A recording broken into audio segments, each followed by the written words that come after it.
फिलहाल पाकिस्तान हिंसा की आग में झुलस रहा है और शहबाज सरकार इमरान खान की पॉलिटिक्स खत्म करने की मशगूल है और गरीब जनता भूख के साथ आतंकी हमलों और जातीय हिंसा में बेमौत मर रही है। एक तरफ टीटीपी तो वहीं दूसरी ओर बीएलए लगातार बम ब्लास्ट कर रहे हैं। दूसरी तरफ अशांत कुरम जिले के अंदर बता दें कि शिया और सुन्नी कबालियों के बीच हिंसक झड़पें थमने का नाम नहीं ले रही। पिछले नवंबर से अब तक शिया और सुन्नी के बीच सांप्रदायिक झड़पों में 130 लोगों की मौत हो चुकी है। इस बीच आतंकियों ने फिर से सेना के काफिले पर हमला किया। इस हमले में एक सैनिक की मौत हो गई है, जबकि 6 आतंकवादियों के मारे जाने की भी खबर जो है वो सामने आ रही है। खैबर पख्तूनख्वा प्रांत में कुरम जिला पिछले काफी दिनों से हिंसाग्रस्त है। गुरुवार को बता दें कि कुरम में खाद्य और चिकित्सा सामग्री के लिए ले जा रहे 35 ऐसे वाहनों के काफिले पर हमला किया गया। रॉकेट से किए गए हमले में भारी नुकसान भी हुआ। उपद्रवियों ने राहत सामग्री ले जा रहे कुछ वाहनों को भी जला दिया। सवाल यह है कि क्या पाकिस्तान में कभी हिंसा का दौर खत्म होगा? क्या आतंकी हमलों और शिया सुन्नी दंगों की आग में ही दफन हो जाएगा पाकिस्तान? कई सारे सवाल हैं कि आखिर शहबाज सरकार हिंसा पर रोक लगाने के लिए क्या कर रही है और रोक क्यों नहीं पा रही है। आज विस्तार से इसी मुद्दे पर चर्चा करेंगे, क्योंकि देखिए जो ये पूरा इस वक्त पाकिस्तान के अंदर सिनारियो आप समझिए वो किस तरह का है। एक तरफ बलूचिस्तान की बात करें, वहां पर पाकिस्तान को चुनौतियों का सामना करना पड़ रहा है और हाल ही में बता दें कि पाकिस्तान के अंदर शिया सुन्नी जो दो ये समुदाय के बीच में जो है खूनी संघर्ष बढ़ते हुए नजर आ रहा है। खैबर पख्तूनख्वा की अगर हम बात करें, यहाँ पर कुर्रम जिले के अंदर कुल आबादी जो है वह लगभग 7,85,000 है। 45% आबादी यहाँ पर शिया समुदाय की है। पूरे पाकिस्तान में बता दें कि शिया समुदाय की आबादी की अगर हम बात करें तो वो 15% है। शिया और सुन्नी समुदाय के बीच आपको बता दें कि लगातार झड़पें जो है वे हो रही है। अगर नवंबर महीने की अगर हम बात करें तो तब से 150 से ज्यादा लोगों की इस हिंसा में बता दें कि जान चली गई है। 2007 से 2011 का अगर हम जिक्र करें तो इस दौरान आपको बता दें कि इसी जिले के अंदर 2000 लोगों की मौत हुई थी। शिया सुन्नी के बीच हिंसा में दोनों पक्ष के लोग जो है वे मारे जा रहे हैं। तो विस्तार से आज इसी मुद्दे पर चर्चा करेंगे। मेहमान हमारे साथ जुड़ चुके हैं, ब्रिगेडियर शरदेंदु रक्षा विशेषज्ञ हमारे साथ जुड़ चुके हैं, साथ ही हमारे साथ मेजर जनरल संजय मैसन रक्षा विशेषज्ञ हैं। बहुत शुक्रिया आप दोनों का। और साथ ही हमारे साथ और भी मेहमान जुड़ेंगे, लेकिन सबसे पहले शुरुआत मैं करूंगी सर आपके साथ, मेजर जनरल संजय मैसन जी। सर क्या कहना चाहेंगे, क्योंकि इस वक्त अगर हम पाकिस्तान की बात करें तो शायद ही ऐसी कोई डायरेक्शन होगी, ऐसी कोई दिशा होगी जहां से पाकिस्तान को इस वक्त चुनौतियों का सामना नहीं करना पड़ रहा है। बिल्कुल, पाकिस्तान के सामने बहुत ज्यादा चुनौतियां आ चुकी हैं, चाहे वो आतंकवाद के लिहाज से हो, इकोनॉमिक फ्रंट में हो, उनके इंटरनल टर्मोइल है, पॉलिटिकल टर्मोइल है, इमरान खान अरेस्टेड है, उसकी पीटीआई पार्टी के कई वर्कर्स अरेस्टेड है। तो हर लेवल पे उनका गदर है। और मिलिट्री में भी मैं बोलना चाहूंगा कि वहां पर भी कुछ इंटरनल रिफ्ट्स हैं। और आपने देखा है कि सेना के प्रति भी लोगों ने, जब ये इमरान खान को उस समय अरेस्ट कर रहे थे आज से 1.5 साल पहले, तो कितने लोग वहां पर जाके सेना के एयर बेसिस, मिलिट्री बेसिस में कोर कमांडरों के घरों को जला रहे थे, तोड़फोड़ कर रहे थे। साफ जाहिर है कि पाकिस्तान की जनता अभी एक आक्रामक मूड में है। वो अभी वहां की हुकूमत, पाकिस्तान आर्मी और पाकिस्तान आईएसआई का जो दुरुपयोग कर रहे हैं पूरी देश की संपत्ति के साथ, देश के लोगों के साथ, तो अब वो लोगों को सच्चाई पता चल गई है। और खैबर पख्तूनख्वा की अगर हम बात करें तो अफगानिस्तान में जब मैं था, मेरे को याद है दोनों तरफ जो ड्यूरेंट लाइन के पश्तून्स हैं, उनको भी ये यकीन हो चुका था कि पाकिस्तान दोनों तरफ के पश्तून्स को डिवाइड एंड रूल कर रहा है, जिससे वो ड्यूरेंट लाइन का मसला ना उठा पाए। तो पाकिस्तान की अब असलियत, जो स्टेट की असलियत है, सबको पता चल गई है, जनता को, पश्तूनों को, बलूचीज को, पीओके में। और शिया सुन्नी तो उनका एक टारगेट रही है, क्योंकि अफगानिस्तान में मेरे को याद है वहां जो हजारास हैं वो शिया हैं। और कई बार वहां मेरे को खुद याद है, जब मैं वहां पर था अशूरा डे पे तकरीबन 70 शिया मारे गए थे। लेकिन अफगानिस्तान वो देश है कि वहां पर पाकिस्तान के वो ट्रैप में नहीं आए कि शिया सुन्नी के, आज तक आपने अफगानिस्तान में ये झगड़े नहीं सुने होंगे, लेकिन पाकिस्तान में हो रहा है। तो जो पाकिस्तान ने पूरे विश्व में किया है, अपने लोगों के साथ किया है, वही फल अभी उनको वापस मिल रहा है। और मेरे को लगता है अभी इतनी खराब स्थिति है कि पाकिस्तान का भविष्य तो खराब है ही, और जो वापस हिंदुस्तान में पीओके आएगा, खैबर पख्तूनवा जाएगा वापस पाकिस्तान में, बलूचिस्तान के कई इलाके पाकिस्तान में जाएंगे, सिंध भी अलग हो जाएगा, बचेगा पंजाब। जो उनका रूट पाकिस्तान का पंजाब, वो उनकी रूट कॉज ऑफ, वहां पर जड़ वही है, सब कुछ वही कंट्रोल करते हैं। तो पाकिस्तान का भविष्य अच्छा नहीं है और मेरे ख्याल ये भारत के हित में है। ब्रिगेडियर शरदेंदु जी, सर क्या कहना चाहेंगे, क्योंकि सर जिस बात का जिक्र कर रहे हैं, सिंध का सर ने जिक्र करा, आज ही देखिए खबर जो है वो सामने आ रही है कि सिंध में जो है प्रोटेस्ट ऑर्गेनाइज किया गया है। यहाँ पर जानकारी मिल रही है कि सिंध प्रांत के अंदर जो है सिंधु देश को लेकर आज एक रैली जो है वो निकाली गई है। तो क्या हम ये समझ लें कि पाकिस्तान के अंदर कुछ और समय के अंदर, क्योंकि देखिए अलग अलग प्रांत की अगर हम बात करें, वहां पर जो है वो इंडिपेंडेंस की मांग कर रहे हैं, आजादी की मांग कर रहे हैं अपने देश से।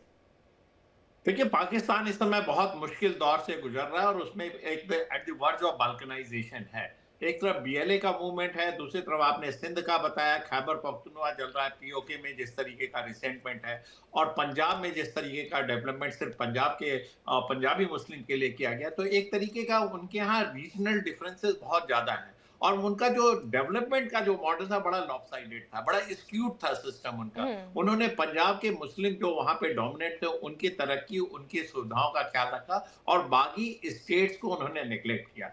देखिए, जो बलूचिस्तान का इलाका, इतना बड़ा इलाका, आबादी कम, इंफ्रास्ट्रक्चर वहां है नहीं और जिस तरीके से उसको एलिमिनेट किया गया पूरे पूरे डेवलपमेंट प्रोसेस से, वो बहुत चिंताजनक विषय था। और खैबर पख्तूनख्वा में देखिए, आज की डेट में पीटीआई की सरकार है, लेकिन वहां पे जिस तरीके का रिसेंटमेंट है वो आपको समझना पड़ेगा। और पाकिस्तान में देखिए, टीटीपी का जो वर्चस्व है वो बढ़ता चला जा रहा है। इनके जो वर्कर हैं टीटीपी के, जो लड़ाके हैं, वो पूरे पूरे पाकिस्तान में फैले हुए हैं। उनका लिंकअप देखिए बलूचिस्तान में भी हो रखा है और बीएलए से भी हो रखा है। कहाँ खैबर पख्तूनख्वा, कहाँ आपका बलूचिस्तान। अगर वो लिंक करके पाकिस्तान के डिफरेंट डिफरेंट इलाकों में चले गए हैं तो पाकिस्तान आर्मी उनको एलिमिनेट करने में सक्षम नहीं हो पाएगी। इस तरीके के युद्ध, इस तरीके का टेररिस्ट अटैक, इस तरीके की जो सबोटाज है या जो सेपरेटिस्ट मूवमेंट है, इसको पाकिस्तान ने कभी झेला नहीं है। पाकिस्तान की आर्मी इस मामले में इनएक्सपीरियंस्ड है। पाकिस्तान की आर्मी ने देखिए तमाम तरीके की टेररिस्टों को मदद दी है, हथियार दी है, सहायता दी है, ट्रेनिंग दी है, लेकिन इस तरीके के लड़ाकों को अपने ऊपर झेला नहीं है। तो इस मामले में वो पूरे पूरे इनएक्सपीरियंस्ड है और मेरा मानना है कि ये जो लड़ाई टीटीपी की चल रही है वो आगे आने वाले लंबे समय तक चलेगी। और जहां तक पाकिस्तान के बाल्कनाइजेशन का सवाल है, देखिए it is at the verge of collapse है। पॉलिटिकल इंस्टेबिलिटी है। उनका एक बहुत बड़ा पॉपुलर लीडर बहुत समय से जेल में और तमाम तरीके के उसके ऊपर चार्जेस लगा के उनको जेल में रखने की पूरी पूरी कोशिश है और आवाम कहीं ना कहीं उनका मास सपोर्ट है। और नवाज शरीफ जो है वो आज की डेट में अलग हो रखे हैं और शहबाज शरीफ से पाकिस्तान कंट्रोल हो नहीं रहा है।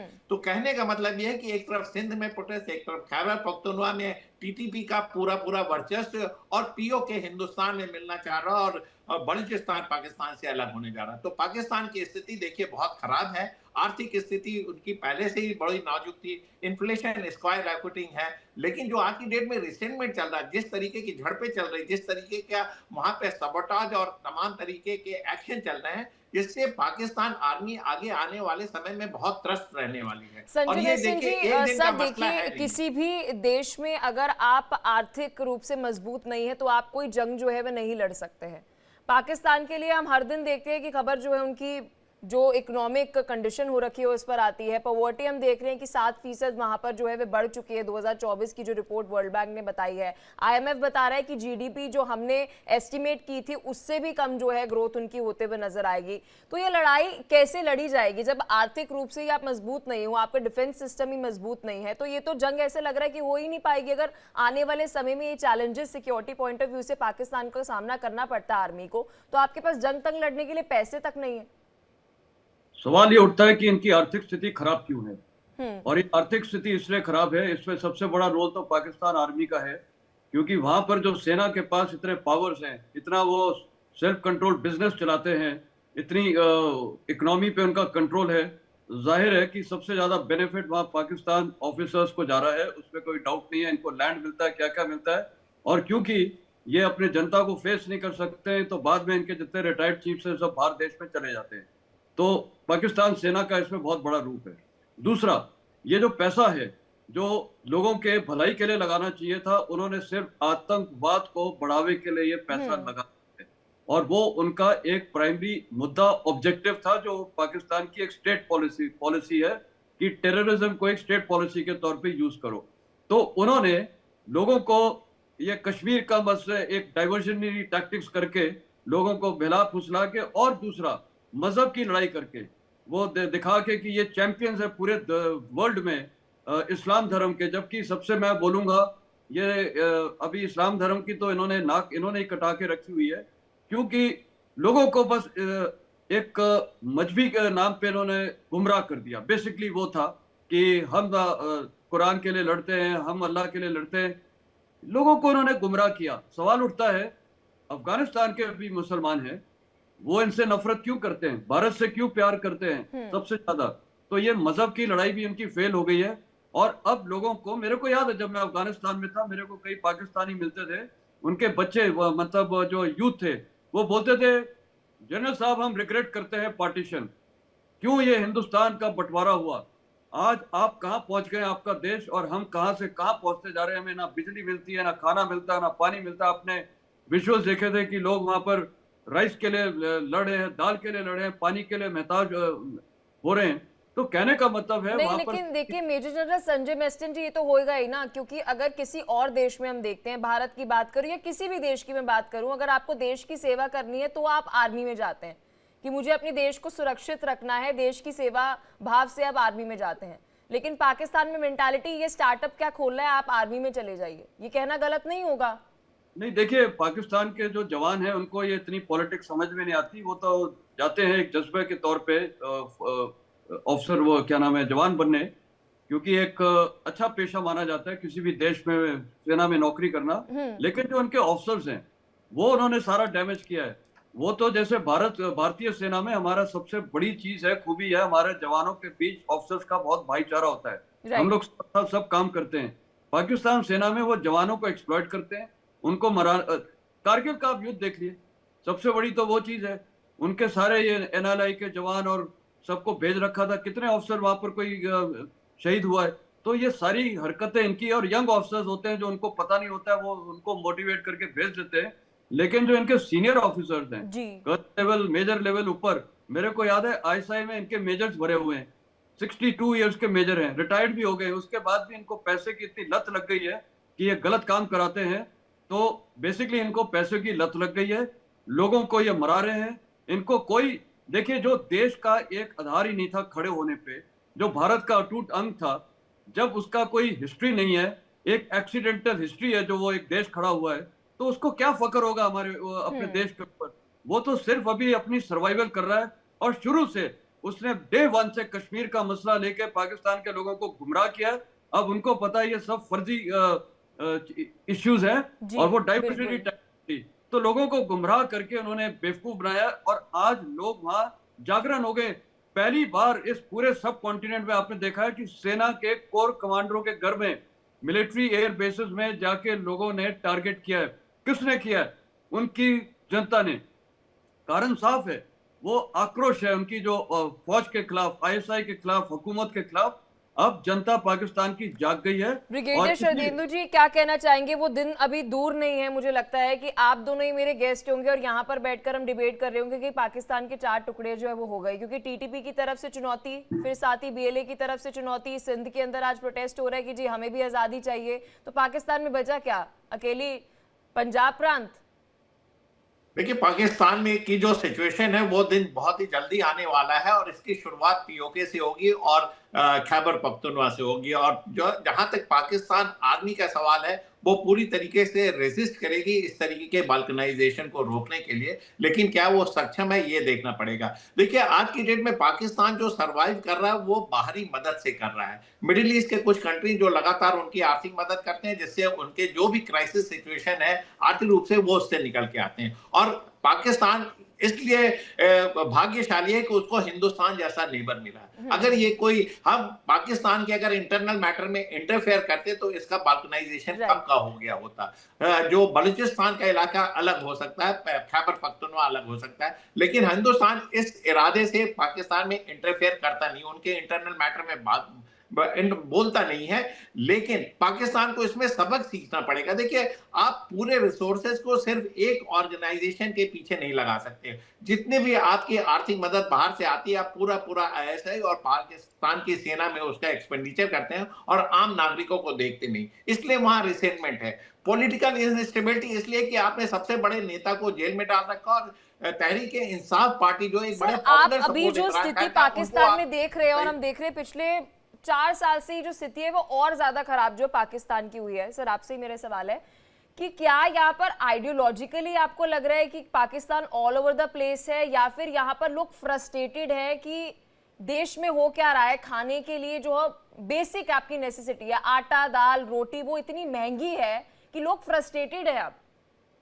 देखिए, आम नागरिकों को क्या चाहिए, देश से वो क्या उम्मीद करता है? सुरक्षा और उसको जीवन यापन करने के लिए सारी सुविधाएं मुहैया की जाए, उसको रोटी कपड़ा मकान की उसकी रिक्वायरमेंट पूरी हो। लेकिन आज की डेट में पाकिस्तान ये दे नहीं पा रहा, सिक्योरिटी दे नहीं रहा है, क्योंकि अनसर्टेनिटी है, तमाम तरीके के टेररिस्ट अटैक हो रहे हैं, बाल्कनाइजेशन की तरफ है, लोगों का मास प्रोटेस्ट है और आम नागरिकों को रोटी मुहैया नहीं हो रही, पीने का पानी नहीं, इलेक्ट्रिसिटी नहीं है। तो आम आदमी कैसे उस देश से बन के रहेगा जहां आप उसकी मूलभूत सुविधाओं का ही पूरा पूरा हिसाब नहीं कर पा रहे, उनको प्रदान नहीं कर रहे हैं। तो एक तरीके से जो आम नागरिकों की तो कोई बात कर नहीं रहा। पाकिस्तान का अगर आप पूरा वर्चस्व देखेंगे तो कुछ हुक्मरान हैं जो उनको रूल करते हैं, कुछ फ्यूडल सिस्टम है जो उनको काम कर रहा है, लेकिन जो वहां का जब मजदूर है, जवान है, उसकी सुविधाओं का कोई ख्याल नहीं, आम नागरिकों का कोई सवाल नहीं। तो आए दिन इसीलिए तमाम प्रोटेस्ट हो रहे हैं और ये एक कोई स्टेट तक रिस्ट्रिक्टेड नहीं है। बलूचिस्तान में देख लीजिए, सिंध में देख लीजिए, पंजाब भी इस कगार पे आएगा। पंजाब के लोग भी खुशहाल नहीं है,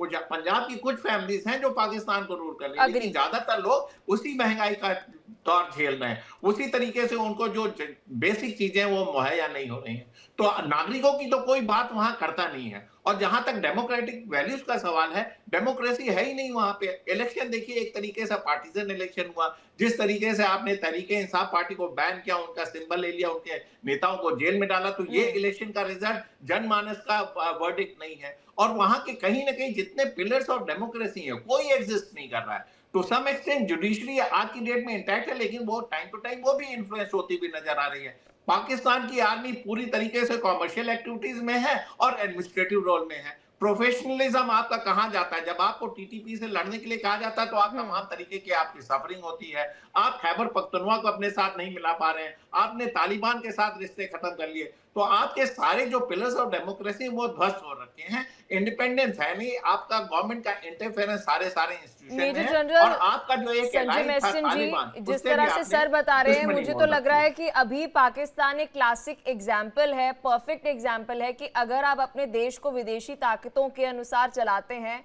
तो ये होता है। बिल्कुल। देखिए, पाकिस्तान का तो अभी जो फ्यूचर है वो तो हमने डिस्कस कर ही लिया है, लेकिन उसका एक सेंट्रल थीम रही है टेररिज्म, और वो टेररिज्म का बेसिक मुद्दा रहा है ये धर्म को लेके। और अभी आप देखिए, उन्होंने कोशिश की है कि हिंदुस्तान में भी जो हमारे लोग हैं, मुसलमान लोग, उनको गुमराह करने की, वो भी अभी नहीं हो रहे हैं। पर एक प्रॉब्लम अभी हो रही है कि वो पता नहीं कैसे, यहाँ थोड़ी हमारी से चूक हुई है, बांग्लादेश के अंदर घुस के और वो यूनिस सरकार को ऐसा मोटिवेट कर रहे हैं कि वो पूरा पाकिस्तान के साथ अलाइड होते हुए दिख रहे हैं। रोज उनकी एक एक ऐसी हरकत हो रही है। तो अब एक विषय उठ जाता है कि यही पाकिस्तान जिसके इतने बुरे हाल है, जो अपनी खुद हुकूमत चला नहीं सकता है, लोग उसके बिल्कुल सड़कों पे आ रखे हैं, आज वो इतनी ताकत कैसे रखता है कि एक और देश को गुमराह कर रहा है।